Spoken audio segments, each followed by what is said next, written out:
A pesar que Costa Rica es un país pequeño y que cuenta con una economía de medianas capacidades, en comparación con otras naciones, su desarrollo humano es bastante alto. Además, nuestra democracia es una de las más antiguas de Latinoamérica y probablemente una de las más estables, aun cuando en la actualidad diversos factores amenazan con su disrupción. Pero, ¿a qué se debe esto?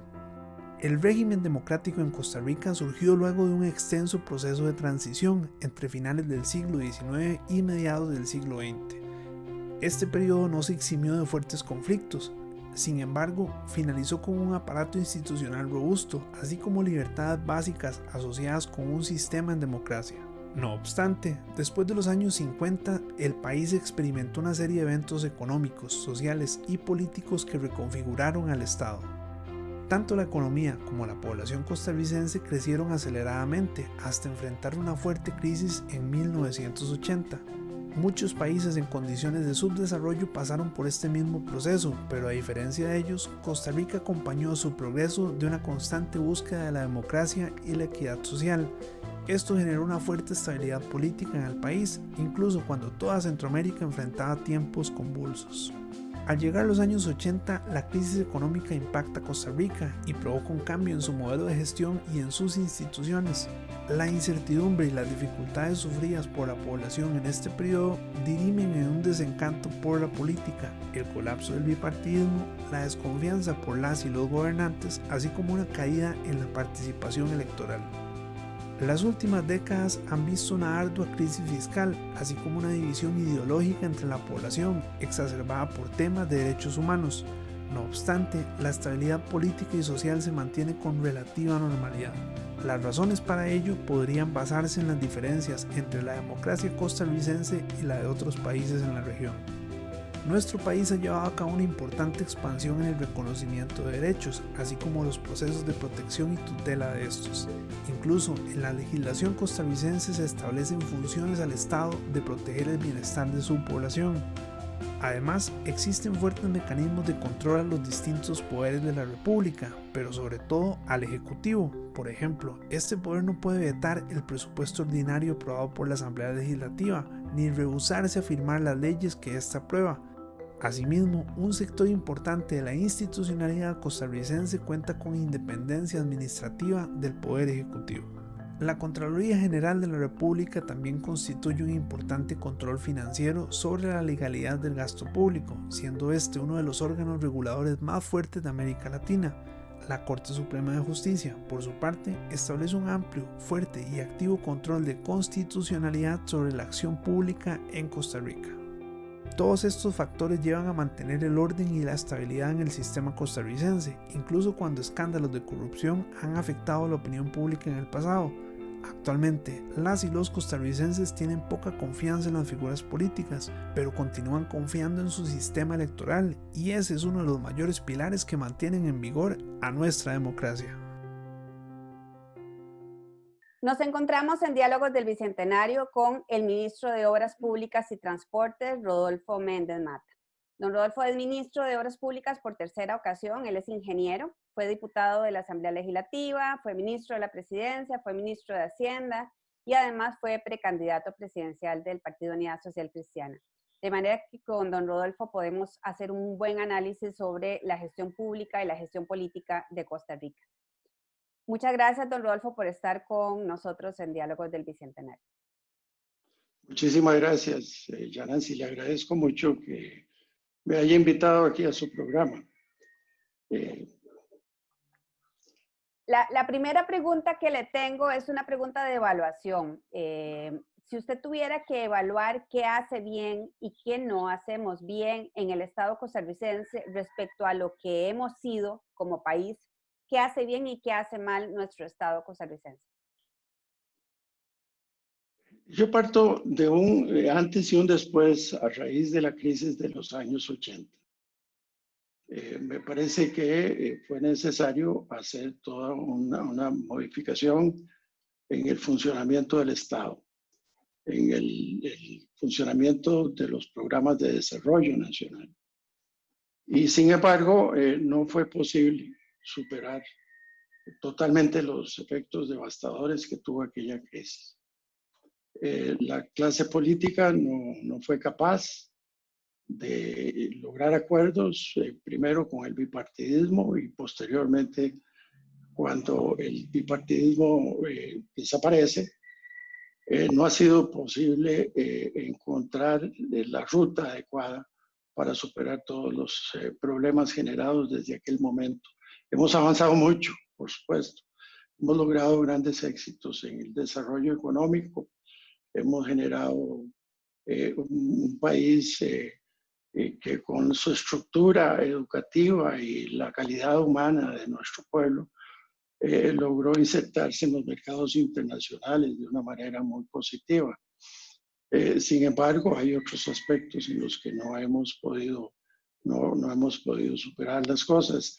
El problema de la equidad desde el punto de vista económico y social no se ha superado. El funcionamiento del Estado, sobre todo, el deterioro que se generó en el funcionamiento del Estado ha sido en una caída constante, que yo juzgo desde aquel entonces, porque, estuve en la Asamblea Legislativa, estuve en algunos cargos ministeriales y vuelvo al ministerio en el 98, y ahí me doy cuenta, me percato de los cambios que yo puedo percibir de lo que había sido un mismo sector, llamémoslo así, del 98 al 78, que había sido mi primer momento como ministro en el Ministerio de Obras Públicas. Y ya yo percibí que veníamos en una caída libre, a pesar de algunos cambios muy livianos que se hicieron en la legislación para fortalecer los recursos al sector. Y desde luego vuelvo 20 años después en el 18 ahora y encuentro pues un enorme deterioro. Y percibo un enorme deterioro en el funcionamiento del Estado, de las instituciones del Estado. Pero es por la crisis económica del 80, ¿cree usted que tenemos ese deterioro en el Estado costarricense o cambió algo en las personas que llegaron a liderar y a dirigir desde el Estado? Bueno, es un conjunto, ¿verdad? Es un conjunto porque se inicia en aquel entonces, se inicia el deterioro. Recordemos que la crisis económica llegó primero a tomar medidas que acabaron con, por ejemplo, con la inversión, pero posteriormente se fue involucrando el funcionamiento de la administración pública. Hubo programas de movilidad laboral que deterioraron muchísimo la calidad de los funcionarios que dirigían las instituciones. El problema fiscal se mantuvo a lo largo de 40, se mantiene a lo largo de 40 años. Las instituciones no tenían, fueron perdiendo músculo para poder atender las razones para las cuales habían sido creadas. Y esa es una situación que se fue empeorando porque entonces la clase política fue inventando crear soluciones parciales, establecer parches en la función para ver si podía con esos parches superar las deficiencias de la institucionalidad. Y eso ha caracterizado todo este proceso y llegamos a un momento pues en donde ahora estamos al borde de una nueva crisis en medio de una situación que no ha podido superar los 48, en 40 años la crisis de los años 80. Así lo veo yo. En estas últimas décadas el Estado costarricense creció de una forma importante. Pareciera contradictorio que creamos un modelo de liberalización para permitir que el sector privado floreciera y contribuyera más con la economía, pero al mismo tiempo creamos un Estado más grande. ¿Usted cree que ese crecimiento del Estado fue una forma de responder desde la acción política a mayor efectividad? ¿Y qué produjo eso desde su perspectiva? Es que sí, pues desde un principio de los años 80, cuando sobreviene la crisis, se debió haber hecho una reforma al Estado, al sector público fundamentalmente. Sin embargo, vamos a ver, los primeros años, los primeros 10 años, Las reformas estructurales se hicieron en la parte administrativa solamente. Era lo más, pues tal vez lo más lógico porque era lo más fácil en medio de una crisis. No se tomó la ventaja de la gran ayuda que hubo de carácter financiero internacional en aquel momento para haber producido las reformas de mucho mayor profundidad. En el 90, cuando se llega al gobierno, se trata de iniciar un proceso de reforma más estructurada del Estado. Y sin embargo, ahí entra el conflicto político de la reforma del Estado no puede ser para disminuir la planilla porque entonces va a haber una persecución política y entonces eso no se puede realizar. Y bueno, y desde entonces hemos estado tratando de encontrarle una solución a las deficiencias en la función pública a base de parches, a base de crear instituciones que se encarguen de arreglar un problema específico. Usted se crea para que arregle este problema específico. Y eso ha ido haciendo mucho más grande la confusión del funcionamiento administrativo del Estado. Las instituciones en el fondo no tienen lo necesario para poder cumplir las funciones para las que fueron creadas. Esa es la realidad. En la generalidad de los casos, si acaso hay excepciones, un poco todas las instituciones no financieras, perdón, financieras del Estado. Las financieras del Estado se han mantenido un poco a salvo y algunas instituciones han sido privilegiadas, como el ICE, por ejemplo. Sí, entonces, ¿cree usted que es esa ausencia de una reforma del Estado y los parches lo que ha producido una parte del problema que tenemos hoy de eficiencia en el Estado? Si es así, para reafirmar lo que usted acaba de decir, si es una correcta interpretación, ¿por qué no ha podido ninguna administración realmente poner sobre la mesa una reforma integral del Estado? Por la oposición que nos hacemos en la clase política. Es una oposición que acabó con el bipartidismo. No se ha entendido que la gente lo que quiere son soluciones. La gente lo que quiere es que le arreglen sus problemas y que haya entendimiento en el ambiente nacional para que superemos los grandes problemas que afrontamos. Y mientras eso no se adopte esa decisión de trabajar juntos para superar los problemas y mantengamos un distanciamiento político, lo mismo que nos pasó con el bipartidismo, va a pasar ahora que tenemos una gama de partidos políticos en donde pues se logran acuerdos. Yo no voy a decir que no, en el bipartidismo se lograban acuerdos, pero no suficiente para corregir el rumbo del Estado. Ese quiebre del bipartidismo que tanto influyó en todo esto que está ocurriendo para encontrar esa falta de consenso político sobre la reforma del Estado. Bueno, yo no puedo decir que una cosa en realidad sí, que el cambio tenga una responsabilidad. El cambio se da por la insatisfacción de la gente porque no se estaba logrando atender las necesidades de la gente, ¿verdad? Recordemos que llegamos a un nivel de pobreza de más del 50% en los años 80, que tuvimos tasas de inflación del 25%, entre el 20 y el 30% por años,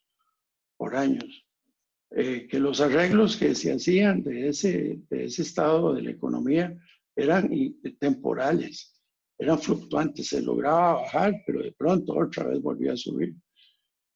No logramos tener un sistema que funcionara fluidamente a lo largo del tiempo.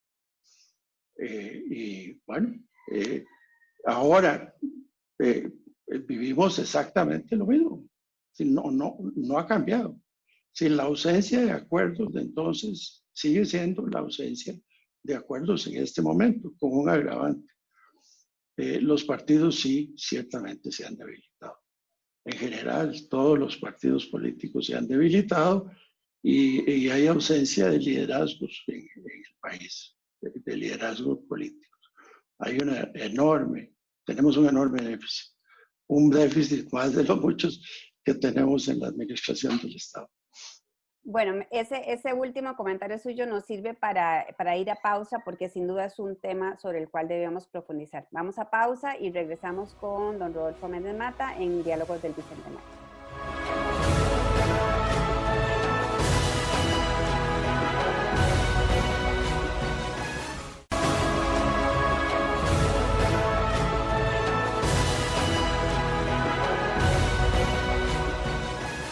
Estamos en Diálogos del Bicentenario con el ministro de Obras Públicas, Rodolfo Méndez Mata. Y hablamos con él sobre el Estado, sobre la gestión pública y la gestión política. Don Rodolfo, usted ha sido funcionario público en distintos momentos. De hecho, usted estaba mencionando que le ha tocado ver esa transformación, esos cambios en el Estado en sus distintas posiciones políticas. Hablemos de este momento. Está hoy usted como ministro de Obras Públicas.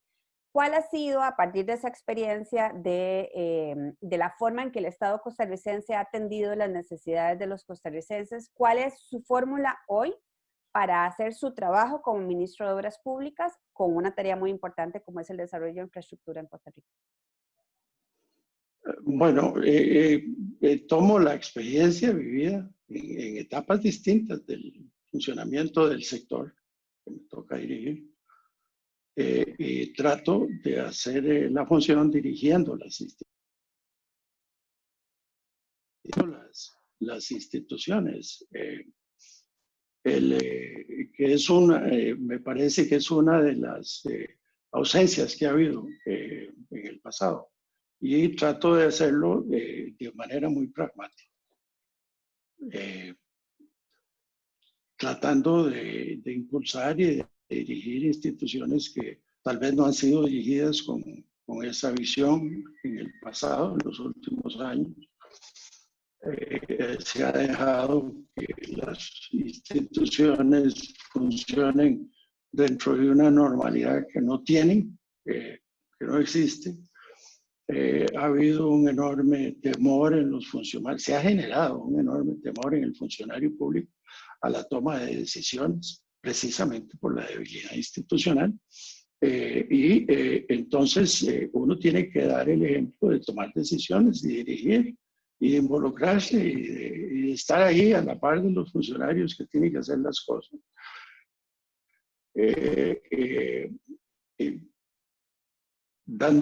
Tratando de sentar un ejemplo, de rodearme del máximo de personas, que no son muchas, que actúen de la misma manera y que entiendan que ese es el funcionamiento. Quitarle el miedo al uso.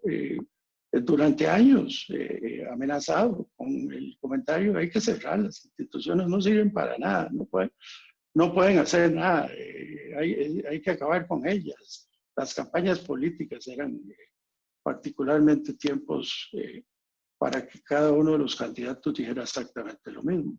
Bueno, los funcionarios entran en pánico, no quieren tomar decisiones porque si yo me equivoco me van a echar, me van a quitar. Tengo que ver cómo me mantengo. Eso es natural. Y aquí hemos venido a decir: no, aquí somos uno, no venimos a cerrar instituciones, venimos a ver cómo corregimos, a trabajar con ustedes en superar los problemas de una administración que conocemos que es deficiente. Reconocemos las deficiencias, entendemos las deficiencias, veamos a ver cómo las superamos, veamos a ver cómo hacemos mejor nuestra función. Y algo hemos ido haciendo. Yo no quiero decir que se haya cambiado la estructura administrativa. Jamás padecemos los mismos problemas. Y sufro de pensar que, sobre todo con los efectos de la pandemia, podamos entrar todavía en una presión mucho mayor de carácter institucional, que ahonde la incapacidad para poder atender las necesidades de la gente. Es un juego muy peligroso en el que estamos metidos en este momento como sociedad. Es una situación de mucho peligro porque si a todo lo que no hemos logrado superar en 40 años se nos une una nueva crisis y no somos capaces de entender la gravedad del momento, la sociedad política particularmente, la gravedad de lo que tenemos entre manos, auguro una situación muy difícil para el país. Está haciendo usted un análisis de la situación nacional hoy. Estamos hablando de gestión política, gestión pública, y usted está en este momento en un ministerio que ha tenido resultados, o sea, que ha dado resultados en medio de toda la situación fiscal que ya de por sí traíamos. Entonces, si usted tuviera que decir, bueno, ¿cuáles son cosas que deberíamos hacer para lograr que esta crisis no se convierta en una crisis más grande si lo unimos los problemas que ya traíamos? ¿Qué se debería hacer, don Rodolfo, con su sabiduría política de gestión pública? ¿Qué cree usted que hay que hacer en esta administración, en la que viene? ¿Qué hay que hacer? ¿Qué tenemos que hacer todos? Es indudable que se requiere hacer una reforma al Estado. Es indudable. Y quienes claman por una reforma al Estado tienen toda la razón. El problema que hay es que una reforma al Estado no se puede hacer de la forma atropellada y acelerada para que pudiera significar algo desde el punto de vista fiscal. La reforma del Estado lo que pretende, en primer lugar, es ordenar al Estado para que sea más eficiente, para que utilice mejor los recursos que capta el Estado, para mejorar la vida, la calidad de vida del ciudadano. Pero no es que se hace la reforma del Estado para producir grandes ahorros para satisfacer el déficit fiscal. Desde mi punto de vista es un error. Desde mi punto es un error. Y además no se puede hacer de forma atropellada.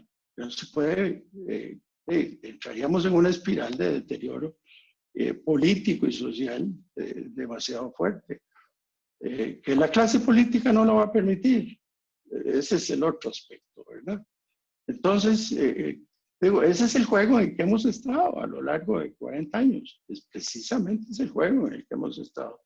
Y no nos damos cuenta que mientras no entremos con la seriedad que eso conlleva dentro de un acuerdo político, porque si no, no se puede lograr, pues nosotros vamos a seguir fomentando el deterioro y el malestar de la gente porque no recibe la calidad de los servicios públicos que quiere recibir.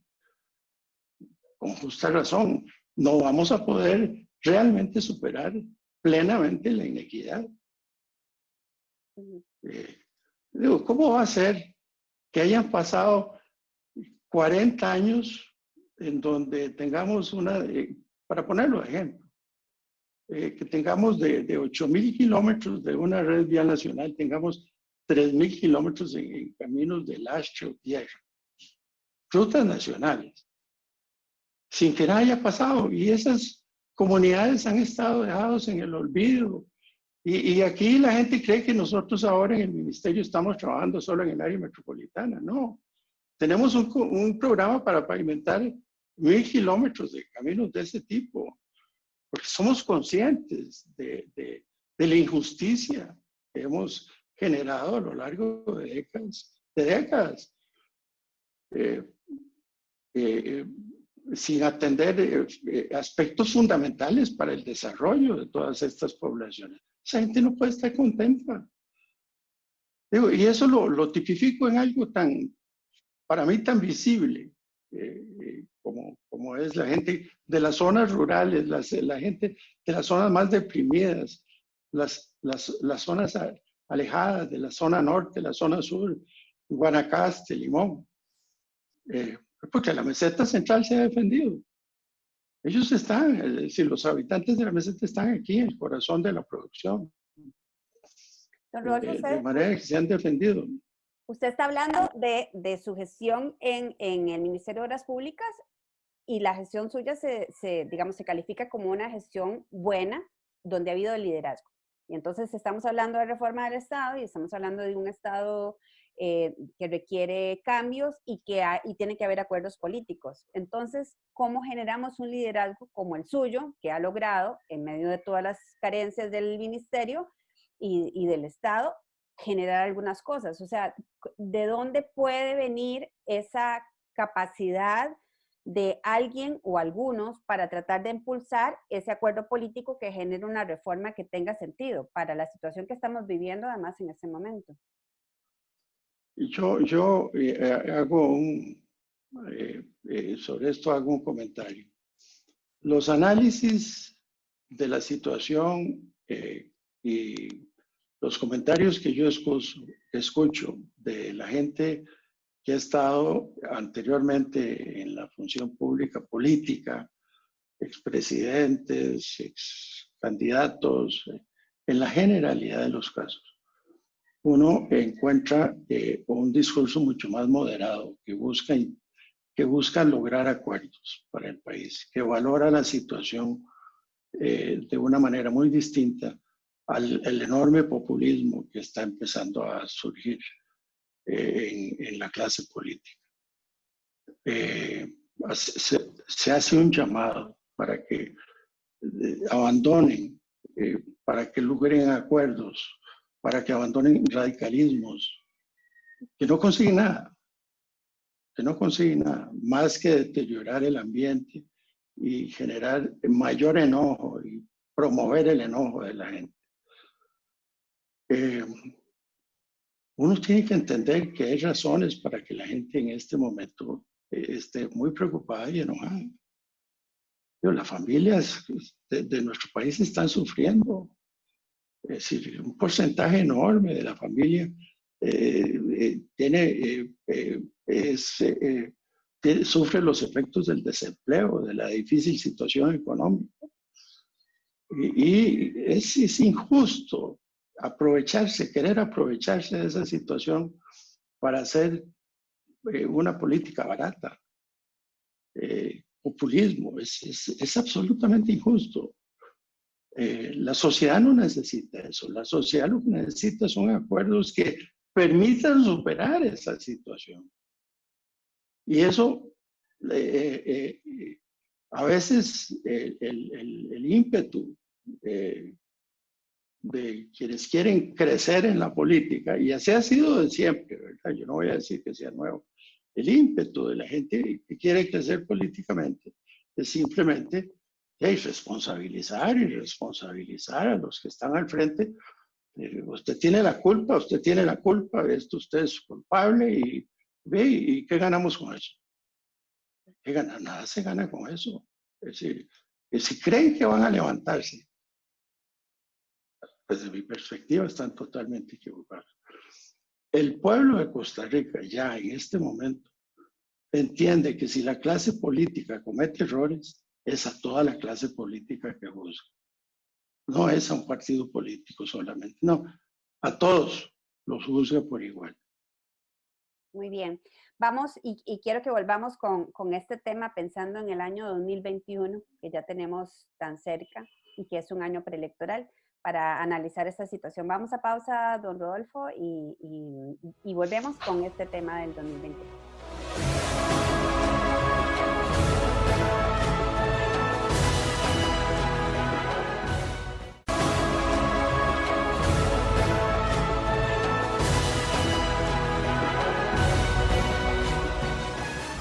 Nos encontramos en Diálogos del Bicentenario con el ministro de Obras Públicas y Transporte, Rodolfo Méndez Mata, quien sin duda podemos considerar muchos como el funcionario público con la mayor experiencia, no solo en la gestión pública, sino también política en Costa Rica en este momento.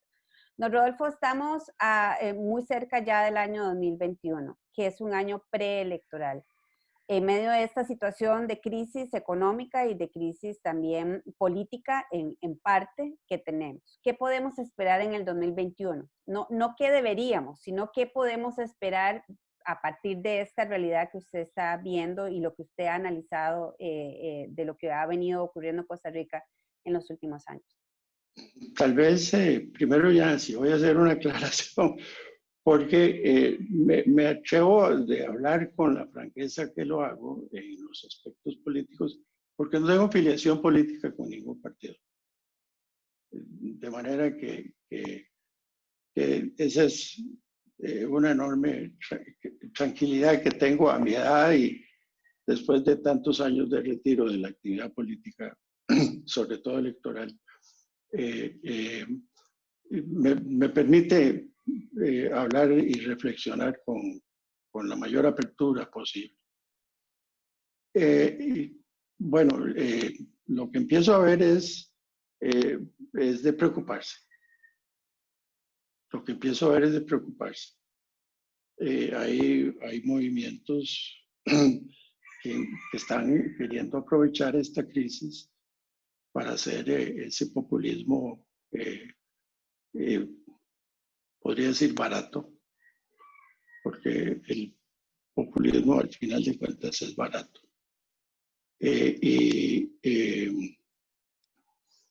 Eso con fines electorales, aunque se quiera decir que no, es con fines electoreros, es decir, asumir liderazgos que levanten, que le permita a uno decir, estoy levantando una antorcha, aquí estoy yo, me quiero convertir en un líder desde la Asamblea Legislativa, en las calles, en distintos lugares.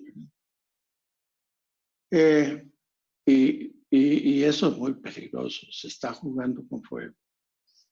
Y quienes tenemos la edad suficiente para recordar los efectos de la crisis de los años 80, lo que nos costó a la sociedad. Pero esto no es para jugar con ese fuego, ¿verdad? Esto requiere mucho mayor colaboración, integración de esfuerzos. De esto, sobre todo con una integración política como la que hay en la Asamblea Legislativa, donde no hay claras mayorías, no hay una clara mayoría, hay que construir una mayoría entre varios partidos. Se requiere mucho más comprensión de la situación que vive nuestra gente, de lo que vive el pueblo. Si las soluciones no son para un gobierno, si aquí no estamos tratando de resolver el problema a un gobierno, a este gobierno, el que sí, estamos tratando de arreglarle la calidad de vida a la gente, a la que está sufriendo.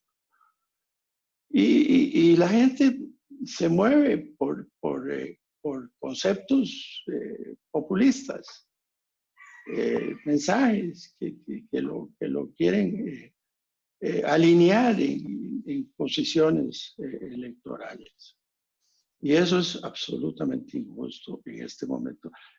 Puede ser injusto en cualquier momento, pero no, es decir, la gravedad de la situación que tenemos entre manos es demasiado seria, como para no entender que se requiere integrar esfuerzos. Colaborar. Si el gobierno plantea algo que no nos gusta, bueno, hagamos una propuesta distinta. Es absolutamente entendible que la gente no quiera aceptar la primera propuesta que hace un gobierno. El gobierno no es sabio, que puede equivocarse. El gobierno puede plantear cosas que no sean aceptables. Es lógico, es humano, es normal. Pero colaboremos por corregir eso, porque el tiempo se acaba. No es que tengamos mucho tiempo para corregir el problema. ¿Y son figuras políticas populistas o son partidos populistas, verdad? Porque supongo que la atención debería ser diferente. No sé, si son figuras políticas, ojalá tuviéramos capacidad desde los partidos de anularlas, pero si son partidos políticos populistas podría ser más complejo. Hay una variedad.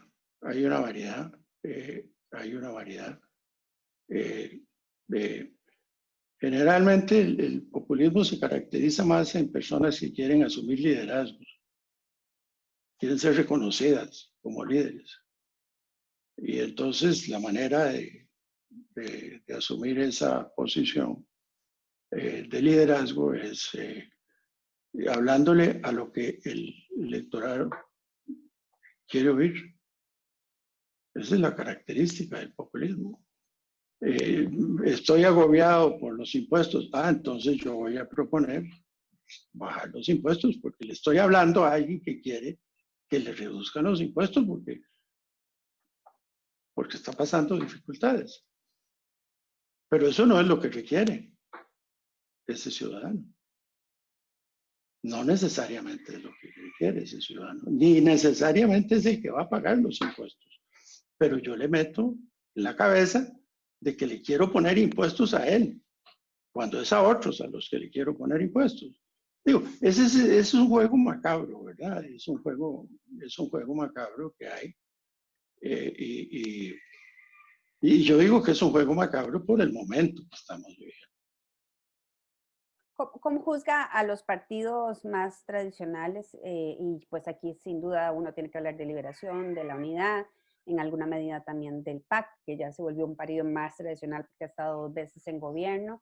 ¿Y cómo juzga a todos los otros partidos que han ido emergiendo con características diferentes, a veces nombres diferentes, y con poca identidad? Me atrevo por mi posición a hablar de la generalidad y de hacer comentarios, pero jamás puntuales de ninguno, ¿verdad? De ninguno. Yo hago unas reflexiones de carácter nacional como ciudadano, como hombre preocupado por el devenir del Estado costarricense, por transmitir lo que yo siento haber vivido y las experiencias que el desempeño de la función pública me ha permitido experimentar. Pero ya no hacer señalamientos ya sobre las características de uno o de otro. Entonces, tal vez veámoslos funcionando en sus distintas áreas de acción en este momento y también dentro de la campaña. Por ejemplo, los partidos políticos en la Asamblea. ¿Cómo los ha visto usted y cómo cree usted que puedan enfrentar la situación del próximo año, las medidas que haya que aprobar el próximo año? Tal vez primero déjeme decir que yo veo el populismo inserto en todos los partidos, no porque el partido como tal quiera ser un partido populista, no, es que dentro de los partidos políticos hay gente moderada, gente pensante, hay gente más enojada, hay gente que reacciona distinto y hay gente populista, ¿verdad? Es común, porque somos una sociedad diversa y como diversa que es la sociedad, también eso se refleja en los partidos políticos, no importa el tamaño del partido político. Al final de cuentas, los partidos políticos no tienen una norma que no permite la participación de quien no piense exclusivamente lo que yo digo. Entonces, eso lo encontramos en todos los partidos políticos. El problema es que muchas veces, si yo me siento débil, quiero fortalecerme. ¿Y cómo es la mejor manera de fortalecerme? Bueno, congraciarme con la gente, ¿verdad? ¿Y cómo logro eso? Hablándole a los oídos, ¿verdad? Entonces, es un juego muy difícil, ¿verdad? Repito, no es conveniente en ningún momento, pero donde sí es, a mi juicio, inaceptable, es en un momento de crisis nacional, porque estamos viviendo una crisis en nuestra economía y nuestra salud. Es decir, tenemos una mezcla y que no es exclusiva de nuestra sociedad. Si lo estamos viendo en todos los países prácticamente del mundo. Y cada uno de los países tiene un efecto o mayor, más demoledor de la economía o menor, dependiendo de la fortaleza que tenga ese país en su economía. Nosotros somos un país en desarrollo, somos un país débil económicamente. características maravillosas, afortunadamente, que nos han permitido de las deficiencias. El sector productivo nuestro ha sostenido este país. Eso no me cabe a mí la menor duda, pero hemos sido injustos con la clase social porque no hemos logrado resolver la inequidad.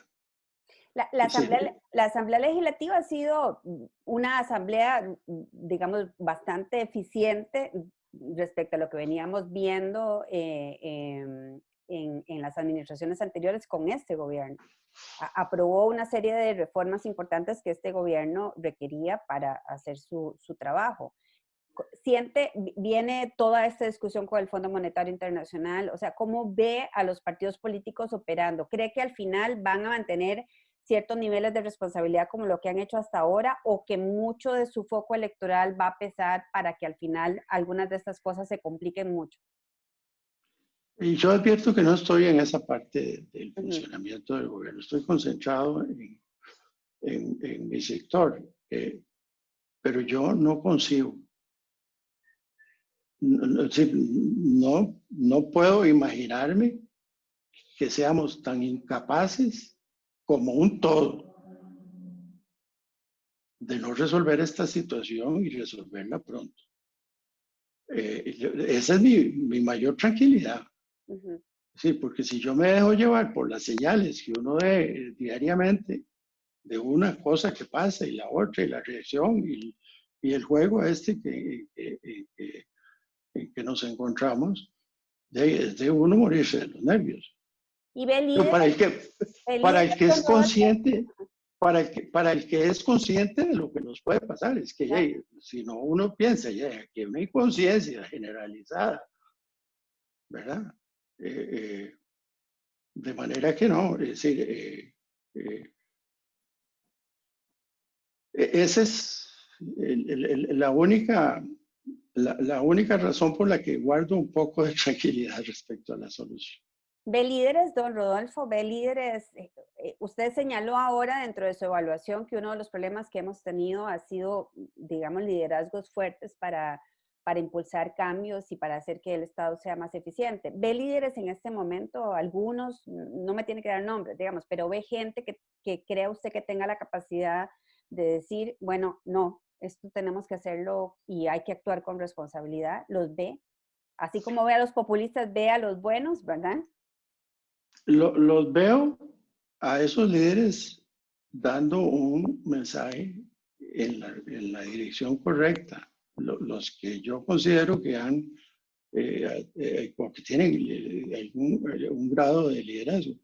El problema es si son escuchados por la mayoría de los dirigentes que en algún momento pudieron ellos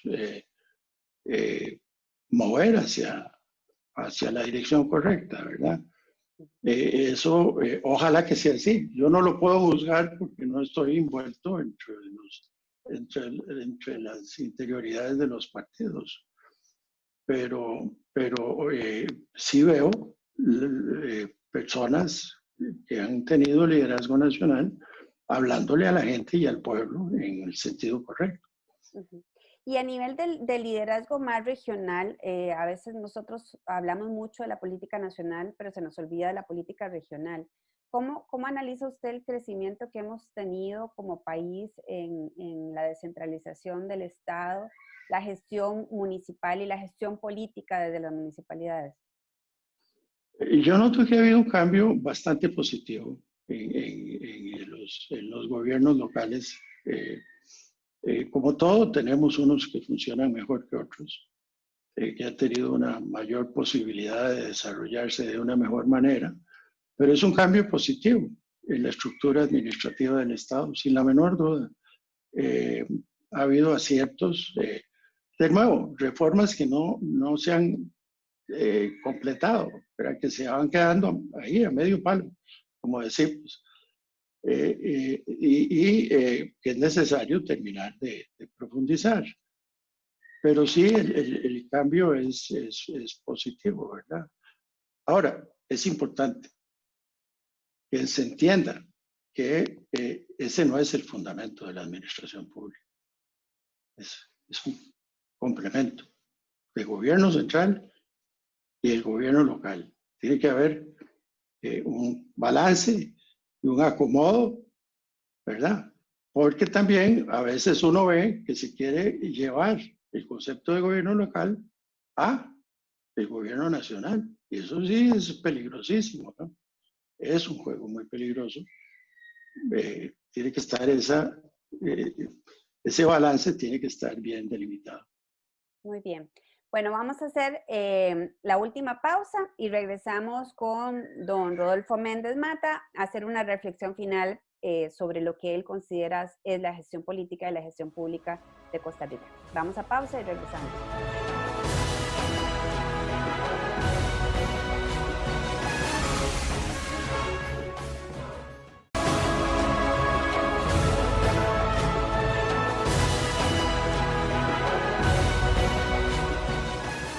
Estamos con el ministro de Obras Públicas y Transporte, Rodolfo Méndez, hablando sobre gestión política y sobre gestión pública. Don Rodolfo, el liderazgo joven, el liderazgo político joven, ¿cómo ve a los partidos políticos desarrollando esos nuevos líderes? Tenemos un presidente que surge de esa dinámica de juventud de los partidos políticos. ¿Ve otros jóvenes líderes como el presidente actual desarrollándose dentro de los partidos políticos, o en una visión más amplia, qué cree usted que se debe hacer para que haya más liderazgos políticos jóvenes? Yo creo que el futuro es de los jóvenes. Y me parece que la participación de la juventud en la conformación del Estado costarricense hacia futuro debe de estar sostenido de jóvenes que surgen. Yo me alegro mucho de ver mucho joven participando hoy en día, y espero que cada vez más la juventud se atreva a participar en los movimientos políticos para que crezcan y asuman liderazgos y se ganen esas posiciones. ¿Y las mujeres, don Rodolfo? ¿A las mujeres? Bueno, es la otra característica maravillosa que nos encontramos, ¿verdad? Es decir, es uno de los cambios también que observo en los últimos 20 años. La incorporación de la mujer la mujer ha ido logrando abrirse espacios muy importantes en la política y en las posiciones administrativas del Estado. Y a mí me parece maravilloso que eso haya sucedido, y ya está, ya nació para quedarse. Eso ya es un proceso que va a seguir. Ahí yo mismo en el ministerio he tenido y tengo muchas mujeres trabajando en posiciones importantes de dirección, y hacen trabajo maravilloso. Es decir, encuentro personas de una enorme inteligencia y capacidad, y en general de gente joven, ¿verdad? Que tiene esa misma capacidad. Y uno ya maduro tiene otro tipo de valoración del Estado y tiene otro tipo de consejo que uno puede dar y pues, dirigir en obras o en cosas como me corresponde a mí. Es posible, pero lo aconsejable es que el Estado sea manejado por la juventud.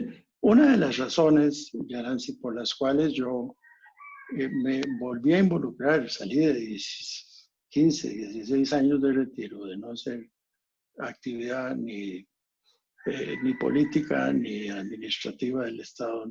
Pues, fue precisamente que yo me ponía a pensar, yo he acumulado una experiencia, ciertamente. Qué ganas de poder transmitirla hacia la gente joven. Qué ganas de poder transmitir esa experiencia yo a la gente joven, a ingenieros y gente que trabaja, que vean una faceta distinta ¿verdad? De trabajo, distinta a la que se estaba desarrollando. Y un poco por eso fue que me atreví a aceptarle al presidente el presidente Alvarado, cuando me ofreció que lo acompañara en su gabinete. Y porque también, digo, es bueno que experiencias del pasado se puedan traer al presente y al futuro. Don Rodolfo, una reflexión final suya de cara al 2021, año electoral, en el contexto de esta crisis.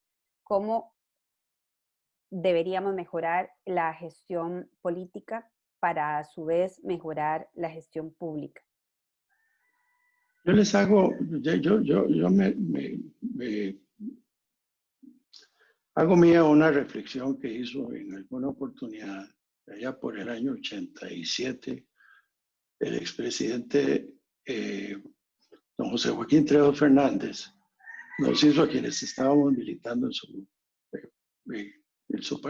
mismo partido en aquel entonces, ante una oposición que sentimos que tuvimos que ejercer en la Asamblea Legislativa, y le dijo a los militantes, les dijo, ustedes seguro creen que no van a ganar unas elecciones futuras, porque la actitud que están desplegando solo es aceptable si uno cree que no va a ganar las elecciones, porque a nadie le conviene ir a gobernar en medio de una hoguera. Palabra más, palabra menos, ese fue el mensaje que dio el expresidente Trejos en aquel entonces, que cambió el rumbo, la actitud del partido en ese momento, ante lo que estábamos enfrentando. Y eso es la realidad.